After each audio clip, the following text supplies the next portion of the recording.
우리 이제 8월 한 달 동안 이 주제로 함께 했습니다. 하나님 나라와 복음. 하나님의 사랑, 하나님의 그 다음 없는 사랑이 우리 인간의 모든 죄를 초국하는 그것이 무엇인지 하나님 나라와 복음을 통해서 특별히 구약과 신약을 번갈아 확인하면서 우리 말씀을 살펴보았습니다. 창세기를 우리 같이 읽을 때 하나님이 주어가 되시면 우리 모든 인간에게 좋았더라 역사 일어난다는 주제로 같이 나눴습니다. 우리 인생의 좋았더라 역사는 우리가 신앙하는 대상이 누구인지에 따라 달려 있어요. 그래서 하나님께서 우리 창조하시고 인간에게 복을 주셨죠. 생육하고 번성하고 충만하고 다스리고 정복하라고 하셨잖아요. 그 명령하신 하나님께서 우리에게 그 복을 주셨어요. 그런데 더 중요한 건 무엇이냐면 그 복을 주신 하나님을 신앙하는 거였죠. 복을 신앙하는 것이 아니라 하나님을 신앙하는 것, 거기에 우리 모든 인생에 좋았더라의 귀결점이 있었습니다. 선하신 하나님이 우리를 끝까지 사랑하시는, 그래서 끝까지 사랑하셔서 우리의 모든 죄악을 초국하시는 그 사랑이 창세기에 있었다면 그 결론이 바로 마가복음에 또한 등장을 하죠.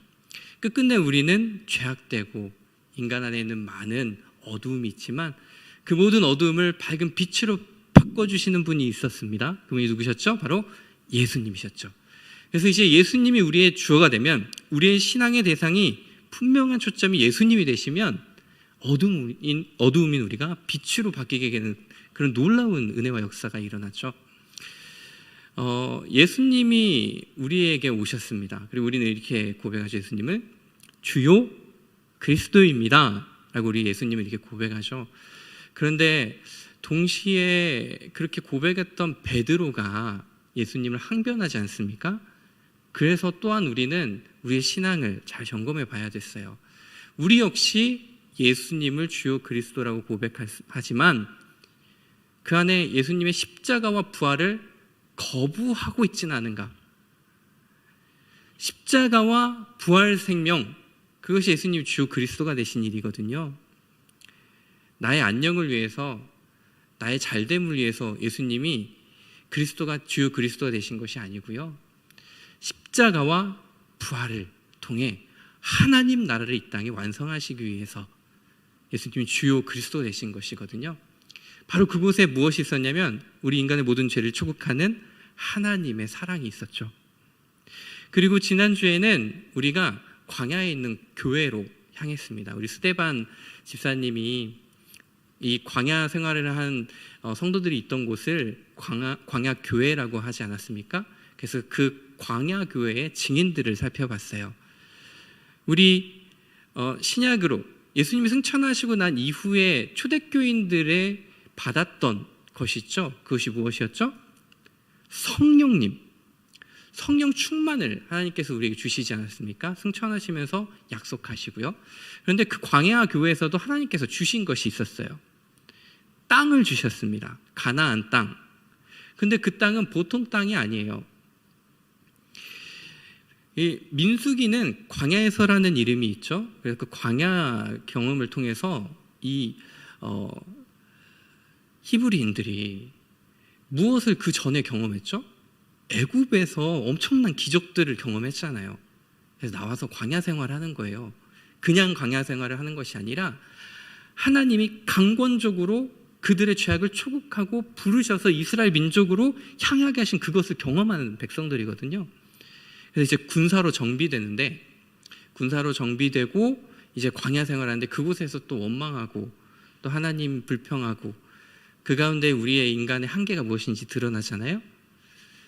그런데도 놀라운 것은 무엇이냐면 그렇게 불평하고 또한 원망하고 또한 우상숭배하고 타락한 그들도 하나님께서는 끝까지 약속의 땅으로 향하게 해주세요. 그것이 구체적으로 드러난 장소가 1차, 2차 인구조사였죠.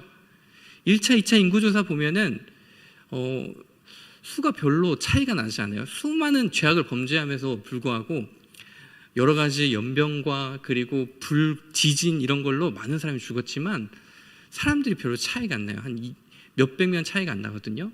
몇천 명, 한 2천 명 정도 차이가 나나요? 얼마 차이가 안 나요. 그리고 레위인은 오히려 수가 늘죠. 아무리 인간이 죄를 범하여도 하나님께서는 약속을 땅으로 향하는 인간들의 그 모든 죄를 초국하신다는 거예요. 그리고 사랑하시고 끝까지 약속의 땅을 주시는데 그 땅을 그냥 주시는 것이 아니라 나할라라는 기업으로 땅을 주십니다. 이 나할라 땅은 특별한 의미가 있었어요. 첫 번째는 그 땅은 주인이 있어요. 하나님이 주인인 땅이에요. 두 번째로 그 나할라는 그 땅은 하나님을 예배하는 장소입니다. 그렇기 때문에 땅을 차지하고 땅을 주시지만 나할라를 차지한 자는 그곳에서 하나님이 경작하시고 가꾸시고 하나님이 하시는 일 가운데 거할 수 있어요. 그런데 그 땅을 차지함에도 불구하고 나할라가 아니라 세상의 방식으로 땅을 차지하고 빼앗는 방식으로 살아간다면 나할라의 복은 얻지 못할 거예요. 그것이 또한 이 여리고성을 정복하고 또한 그 가나안 땅을 정복한 이후에 이스라엘이 경험한 경험이죠. 나할라의 땅으로서 살아있는 땅을, 하나님의 땅을 정복했을 때는 그것이 유지가 되지만 인간의 방식으로 내 땅이야, 내가 한 거야, 자기 중심으로 갔을 경우에는 그 땅에서 엄청난 심판을 경험하게 되죠. 근데 끝까지 그런 이스라엘의 경험 가운데에 죄와 어두움이 팽배해 있는데요. 자, 오늘은 드디어 그 가운데에 예수님이 임하시고 어두움이 빛이 된 이후에 우리에게 주어진 성령 충만의 역사가 바로 오늘 우리 말씀에 등장을 하게 됩니다. 나할라를 땅으로 받았던 그 광야의 증인들이 이제는 우리 예수님이 이 땅에 오심을 통해서 하나님의 그 무궁하신 사랑이, 다음 없는 사랑이, 끝까지 사랑하시는 그 사랑의 귀결체로 우리에게 이 땅에 드러난 하나님 나라를 알게 하신 그 놀라운 사랑이 우리의 모든 죄를 초국하는 예수님이 주요 그리스도 되시니 그것을 경험한 백성들에게, 그 증인들에게 다가오세요. 그런데 하나님은 너무나 인간을 잘 아세요. 예수님이 십자가와 부활을 통해서 우리에게 이루셨던 그 하나님 나라, 우리의 힘으로는 그곳에 충만하게 거할 수가 없습니다. 우리의 노력으로, 인간의 어떤 것으로도 그곳을 차지하거나 그곳에 참여할 수가 없어요. 오직 성령이 임하셔야 우리는 그 일에 참여할 수 있고 그 일의 증인이 됩니다. 그래서 우리 1장 8절 말씀 우리 다시 한번 같이 읽어볼까요? 오늘 말씀 시작. 오직 성령이 너희에게 임하시면 너희가 권능을 받고 예루살렘과 온 유대와 사마리아와 땅끝까지 이르러 내 증인이 되리라 하시니라. 네, 우리 이 말씀 너무나 잘 아신 말씀이죠. 여기서 주목해야 될 것이 있는데요. 성령이 임하시면 우리가 권능을 받죠. 그리고 어떤 일이 일어나나요? 증인이 되는 거예요. 방언하고 기적이 일어나고 죽은 사람이 살아나고 여러 가지 축기하고 그런 은사들이 있지 않습니까? 성령이 충만할 때 일어날 수 있는 일인데 그거보다 오늘 말씀해 보시면 증인이 된다고 하고 있어요. 여러분 우리 YJDS 우리 이제 선교지에 가서 많은 하나님의 성령의 역사를 경험하셨을 텐데요. 그 경험 가운데에 이 성령의 권능을 받고 증인이 되셨던 그 경험이 분명하십니까? 그 놀라운 경험 가운데에서 그것을 놓치지 않고 성령 충만함 가운데에서 날마다 증인으로서 승리하시는 복된 저와 여러분 되셨으면 좋겠어요. 그러기 위해서는 오늘 말씀을 한번 자세히 봤으면 좋겠습니다. 성령 충만할 때 증인이 된다는 의미가 무엇일까요? 이 증인은 이 일의 증인이에요. 계속해서 반복해서 이야기합니다. 예수님께서 먼저 누가복음 마지막 장에 보시면 너희는 이 모든 일의 증인이라 이야기하시면서 예수님이 주요 그리스도 되신 일을 다 보이신 이후에 명령하신 두 가지가 있죠. 그것은 무엇이냐면 예루살렘에 머물라는 거예요. 그리고 약속하신 것을 기다리라. 그래서 그 일이 이어지는 것이 이제 사도행전 1장의 말씀이에요. 그래서 예루살렘에 머무르고 약속하신 것을 기다리게 되면 놀라운 일이 일어나는데 그 일이 바로 권능을 받고 땅끝까지 증인이 되는 일이에요. 이 일의 증인이 되는 일입니다. 실질적으로 예루살렘에 머무르고 그리고 성령 충만함이 일어나죠. 자, 그러자 어떠한 일이 일어나는지 보세요. 성령 충만했을 때 각 사람 머리에 불 같은 것들도 임하고요. 구체적으로 성령 충만한 일이 어떤 방식으로 드러나냐면 방언이라는 방식으로 드러나요. 알지 못하는 그런 말을 반복하는 방언이 아니고요. 분명하게 각 나라 사람들이 알아들을 수 있는 외국어를 한 겁니다. 그런데 이렇게 놀라운 일이 대낮부터 일어나자 반응이 있어요. 두 가지 반응.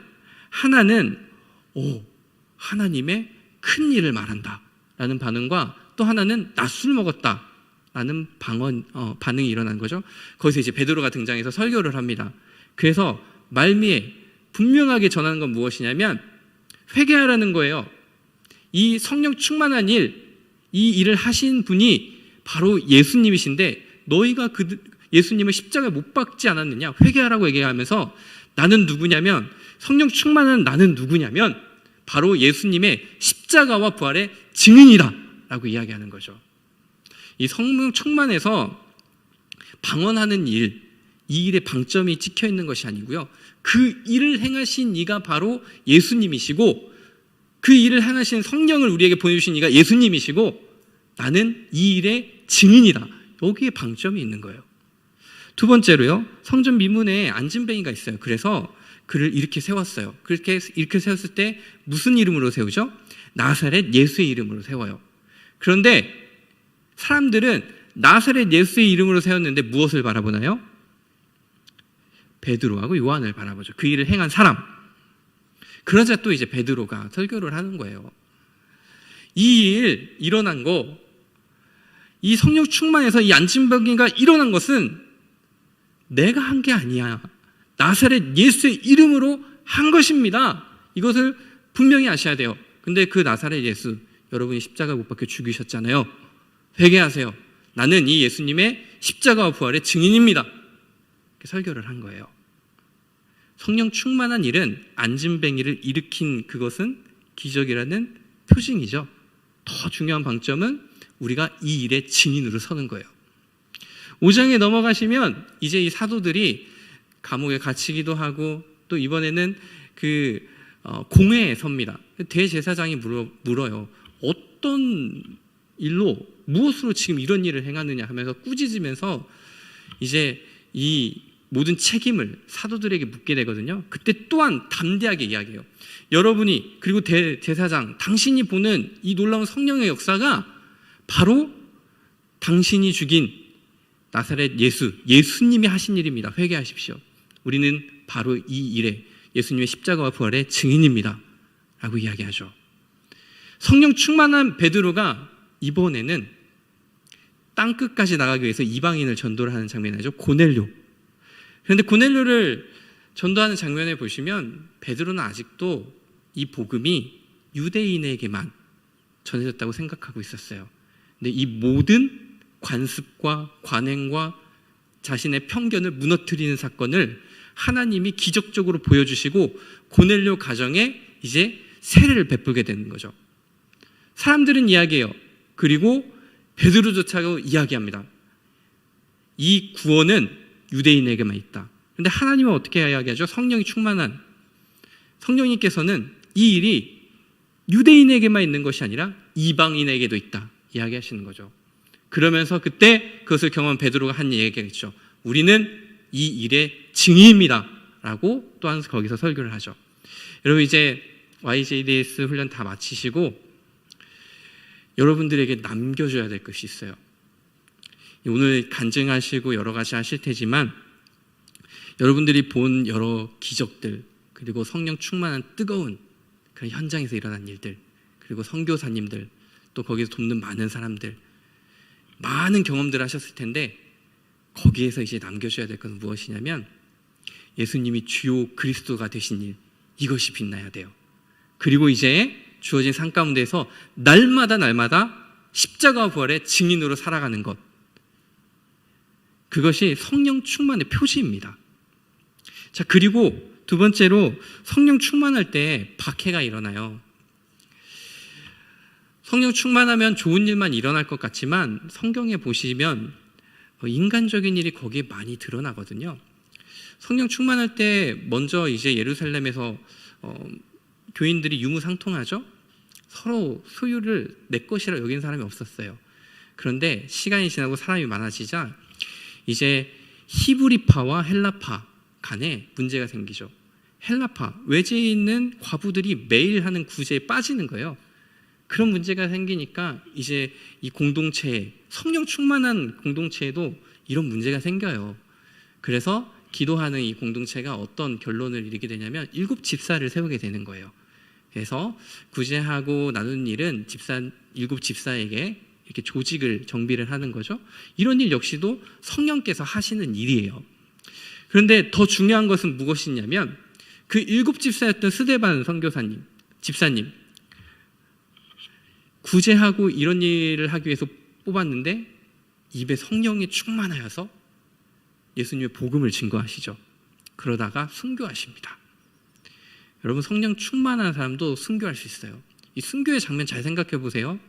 베드로가 기적을 베풀 때, 또 뒤에 바울이 기적을 베풀 때 죽은 사람도 일어나잖아요. 그렇죠? 죽은 사람도 다시 살아나요.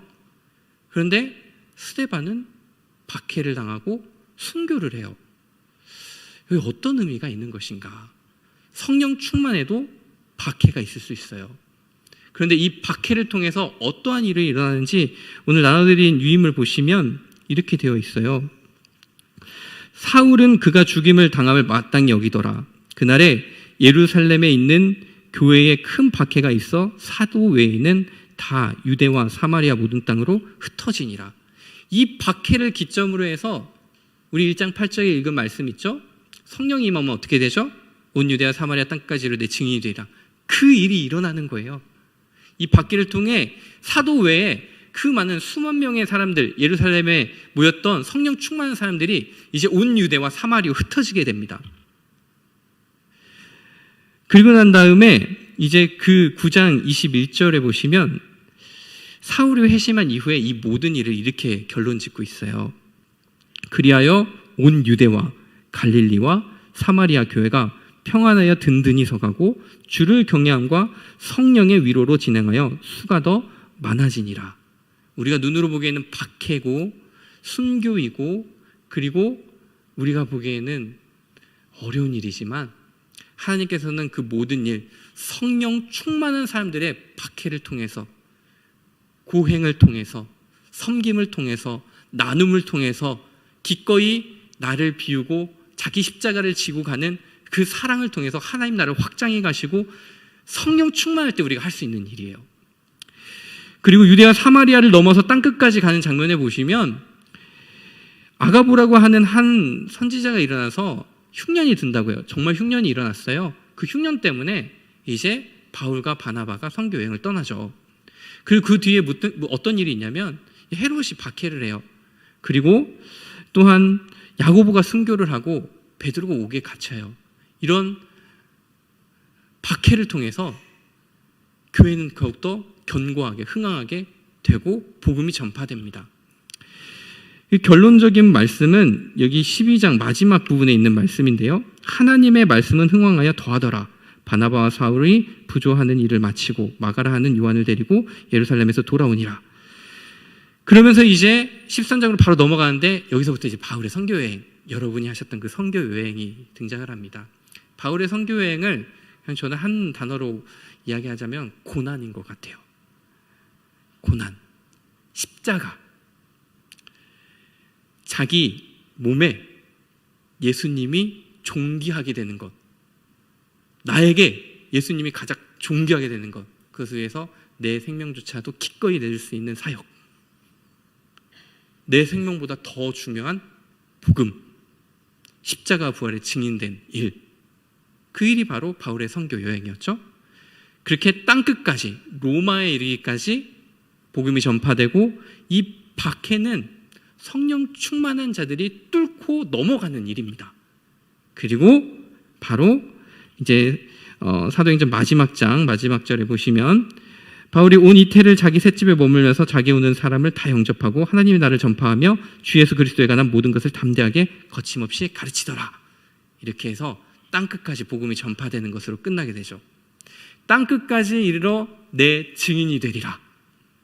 여러분, 이것이 성령 충만한 우리 모두의 결론입니다. 성령 충만하면 땅 끝까지 하나님의 복음의 증인이 됩니다. 이 땅의 증인이 아니라 하나님의 증인, 십자가 부활의 증인, 그것이 우리의 생명력으로 넘쳐서 날마다 그것에 참여하고, 그리고 이제 그곳에서 땅 끝까지 전파하는 것이 끝나는 것이 아니라 지금부터가 다시 시작이에요. 바로 이곳에서부터 십자가의 부활의 증인이 되는 것, 이것이 YJDS의 수료의 의미인 줄 믿습니다. 그 놀라운 은총이, 성령 충만함이 우리 모두에게 가득하기를 주님의 이름으로 축원합니다. 기도하겠습니다. 주님 감사합니다. 우리를 사랑하시되 끝까지 사랑하시고 우리 예수님을 보내주셔서 그 십자가와 부활 생명으로 죽을 수밖에 없는 철저한 어두움인 우리를 밝은 빛, 영원한 생명의 빛으로 이끌어 주시고, 끝까지 사랑하는 그 하나님의 놀라우신 사랑의 그 초국함이 우리의 모든 인생을 바꾸시고, 하나님의 놀라우신 생명력과 하나님의 나라의 놀라운 통치로 우리의 삶을 바꾸어 주시고 전복시켜 주시며 영원한 하나님 나라를 날마다 소망하며 살아가게 하시니 참으로 감사드립니다. 이제 예수님의 십자가 부활 생명의 증인으로서 살기 원하는 우리 모두에게, 특별히 YJDS를 수료하는 우리 청년들에게 주님 함께하여 주셔서 언제나 주님께서 주신 성령 충만한 가운데에 십자가의 부활의 증인으로서 승리하는 우리 모두 될 수 있도록 역사하여 주시옵소서. 감사드리며 예수님의 이름으로 간절히 기도드립니다. 아멘.